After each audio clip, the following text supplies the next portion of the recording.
ही घटना 2013 मधली आहे. दरवर्षी आम्ही न चुकता मामाच्या गावी जातो.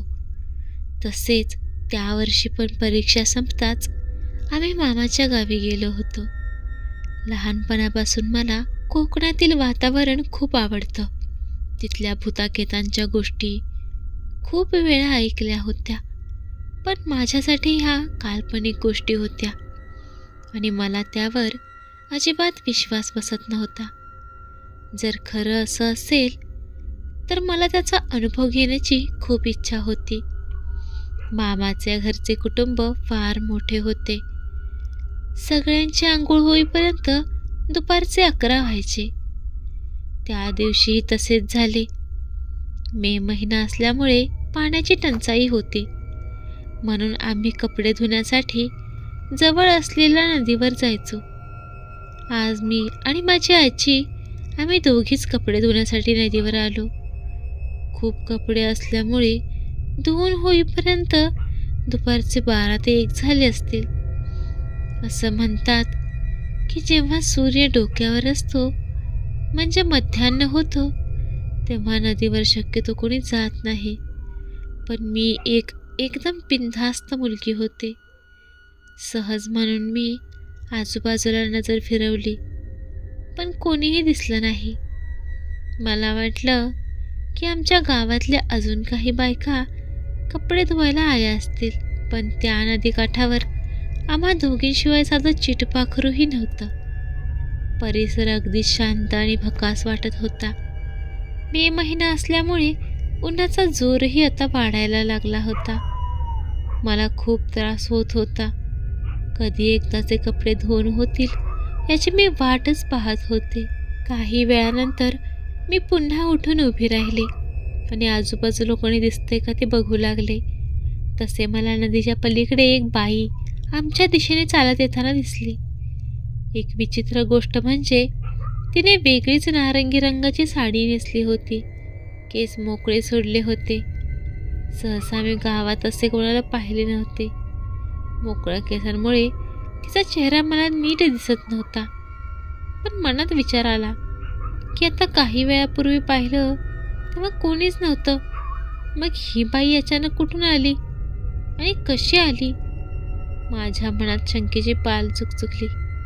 मी आजीला म्हणाले, आजी, ती बघ ना, कोण आहे? केस मोकळे सोडून नदी किनारी फिरतेय. कोण आहे ती? पण आजी तिच्याकडे पाहायला तयारच नव्हती. मला लक्षात आलं की आजी घाबरली आहे. ती तिथून लवकर निघायचा प्रयत्न करत होती, पण माझे भलतेच चालले होते. जर समोरची बाई कोणी साधीसुधी बाई नसून एखादी चिटकी नसेल तर? असा काहीतरी विचित्र विचार माझ्या मनात घोळू लागला. तितक्यात मी ठरवले की तिला हाक द्यायची, म्हणजे ती माझ्याकडे वळून बघेल आणि मला तिला पाहताही येईल. पण ही कृती मला किती महागात पडणार होती याची तेव्हा मला कल्पनाही नव्हती. मी जोरात ओरडून तिला हाक दिली. तिने माझ्याकडे पाहायचे सोडून ती जोरात एका झाडाजवळ पळत गेली. मी तिच्या दिशेने पाहत होते. तसे काही वेळानंतर पुन्हा बाहेर आली आणि माझ्या दिशेने पाहिलं. ती बरीच लांब असल्यामुळं आणि त्यात तिचे केस मोकळे सोडलेले असल्यामुळे मला तिचा चेहरा नीट दिसला नाही. ती बराच वेळ माझ्याकडे एकटक बघत होती आणि पुन्हा त्या झाडाच्या दिशेने धावत निघून गेली. त्यानंतर मात्र ती परत काही बाहेर आली नाही. मी खूप वाट पाहिली, पण ती बाई पुन्हा दिसलीच नाही. मी नीट निरखून पाहिलं, मग मला समजलं की ते पिंपळाचं झाड आहे. मी नीट निरखून पाहिल्यावर मला कळलं की ते एक पिंपळाचं झाड आहे. मी काहीशी घाबरले तर होते, पण त्याहून जास्त मला अस्वस्थ वाटत होतं. ते याआधी मला गावी आल्यावर कधीही जाणवलं नाही याचं.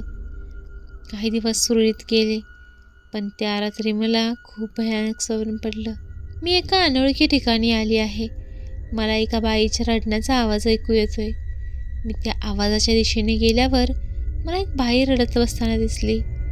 तिला मी विचारलं की काय झालं बाई, तुम्ही का रडत आहात? मी तुमची काही मदत करू का? त्यावर ती बाई म्हणते, हो, मला तुझं रक्त हवंय आणि गपकन अंगावर धावून जाते. हेच स्वप्न पुन्हा पुन्हा पडू लागलं. रोज रात्री मी घाबरून झोपेतून उठायचे. हृदयाचे ठोके वाढलेले असायचे. रात्री पुरेशी झोप मिळत नसल्यामुळे मी आजारी पडले. मी डॉक्टरांना दाखवले, पण काही फरक पडत नव्हता. बऱ्याच महिन्यांनी मी घरच्यांना त्या दिवशी नदीवर घडलेला प्रसंग सांगितला. तेव्हा त्यांनी गावात चौकशी केली तर ती बाई खरंच एक चेटकीण होती.